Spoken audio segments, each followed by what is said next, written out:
this is a once-in-a-lifetime moment in the nations and regions, in the UK. What can the arts organisations and the artists do that's really special and meaningful? Cian Smith, who's the creative programmer for Northern Ireland, told us about the work that Golden Thread Gallery had been doing over the years with Draw Down the Walls. And we went to meet them and we talked to them and said, this is a really fantastic project that you've been doing. What could you do really special for 2012?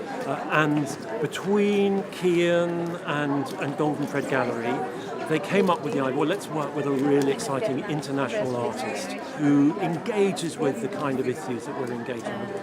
And out of discussion and research, we came up with the idea of Oscar Munoz. And one of the things that's been striking in all the projects in Northern Ireland is how the people have come together to take the opportunity of 2012 and say, actually, there's really something that we can use for the benefit of Northern Ireland, for the lasting benefit.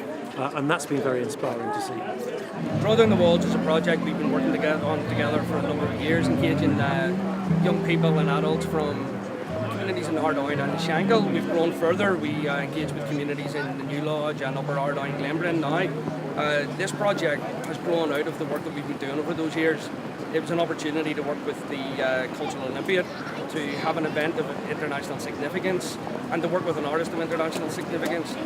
For us, that allowed us to speak with residents from both sides of the community and talk about how we would actually facilitate the opening of the interfaces to make the site-specific work that Oscar has created there. So it's a community relations project that has benefited from art as an engagement tool. We feel it will have a very positive impact on the communities. This process that we're engaged in has involved communities from day one, which is pivotal in the way forward. We very much hope that with the opening of Pedestrian Gates today, that will encourage and perhaps be a catalyst towards further discussions between communities. It's easy for people, for me, to come into places like this and make grand statements about walls coming down. And of course that's something we'd all like, but it's something we all need collectively to work towards. And I think using things like art and sport and culture as an opportunity to expose areas that are still very, very difficult for people is an opportunity we can't be missed. Could I just take the opportunity of thanking all those involved in the project, both the participants from NBIN and the participants from Lower Shankill Community Association, but particularly the artist who has worked with the two community groups in bringing the project through from conception right through to completion. I don't know how many people have actually seen it yet, but certainly the representation of a disjointed city, I think it's a wonderful piece of symbolism, but I also think it's extremely positive the way it sits there between the two bits of wall, which are now for a short time open.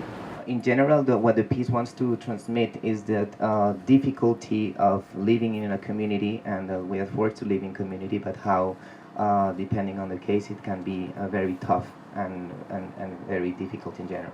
So hopefully now that the weather is getting better, we can take a walk around Belfast.